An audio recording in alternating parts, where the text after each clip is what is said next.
భద్రాచలం వద్ద గోదావరికి వరద మరోసారి విజృంభిస్తోంది. గత కొద్ది రోజులుగా కురుస్తున్న భారీ వర్షాలతో ఎగువన నుంచి భారీగా వరద నీరు వచ్చి చేరుతోంది. దీంతో సోమవారం నుంచి నీటి మట్టం పెరుగుతూ ప్రవహిస్తున్న గోదావరి మొదటి ప్రమాద హెచ్చరికను దాటి ప్రస్తుతం 43 అడుగుల దాటి ప్రవహిస్తోంది. భారీ వర్షాలతో ప్రాజెక్టులన్నీ నిండుకుండలా మారాయి. ఈ నేపథ్యంలో అధికారులు గేట్లు ఎత్తి వరద నీటిని దిగువకు విడుదల చేస్తున్నారు. దీంతో గోదావరి వరద అంతకంతకు ఉధృతంగా పెరుగుతూ వస్తోంది.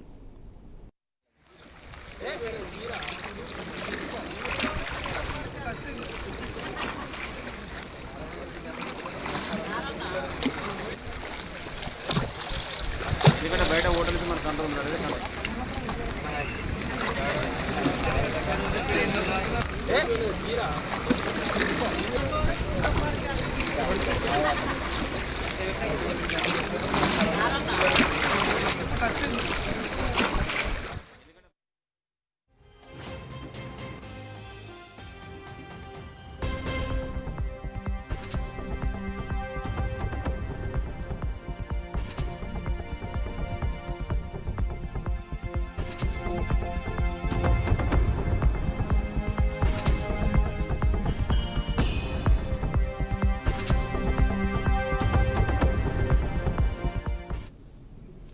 ఇంద్రావతి, ప్రాణాహితం నదుల నుంచి గోదావరిలోకి లక్షల క్యూసెక్ల వరద వస్తోంది. భద్రాద్రి కొత్తగూడెం జిల్లా చర్ల మండలంలోని తాలిపేరు ప్రాజెక్టుకు కూడా ఎగువన ఉన్న ఛత్తీస్గఢ్ నుంచి పెద్ద ఎత్తున వరద నీరు వచ్చి చేరుతూ ఉండటంతో నిన్నటి నుంచి 1,50,000 క్యూసెక్ల నీటిని దిగువన ఉన్న గోదావరిలోకి అధికారులు విడుదల చేస్తున్నారు.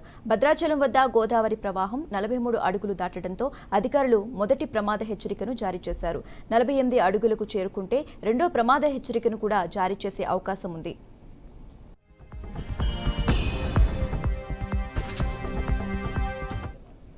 ప్రస్తుతం భద్రాచలం వద్ద 9,46,412 క్యూసెక్ల వరద నీరు దిగువకు విడుదలవుతోంది. గోదావరి వరద ఉధృతి పెరిగే అవకాశం ఉండటంతో లోతట్టు ప్రాంత ప్రజలు అప్రమత్తంగా ఉండాలని భద్రాద్రి కొత్తగూడెం జిల్లా కలెక్టర్ జితేష్ పి పటేల్ సూచించారు.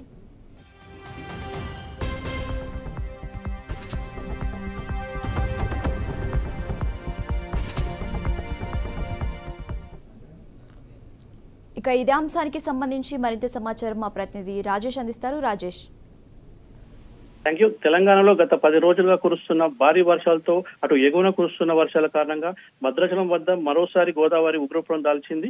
అయితే గత వారం రోజుల్లో ఇది ఒకటో ప్రమాద హెచ్చరిక కూడా జారీ చేస్తున్న పరిస్థితి కనిపిస్తుంది. అయితే ఉదయం వరకు ఈ రోజు ఉదయం వరకు 43 అడుగులు ఉన్న గోదావరి సాయంత్రం వరకు 48 అడుగులు చేరుతుందని కూడా అధికారులు చెప్తున్న పరిస్థితి. అయితే సిడబ్ల్యూసీ అంచనా ప్రకారం సాయంత్రం వరకు 48 అడుగులు చేరితే వరకు ఇక్కడ ఏదైతే వీళ్ళు మన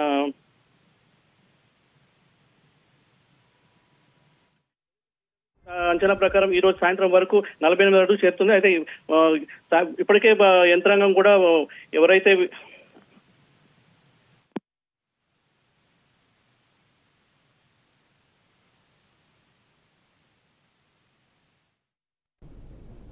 okay right, thanks for updates Rajesh.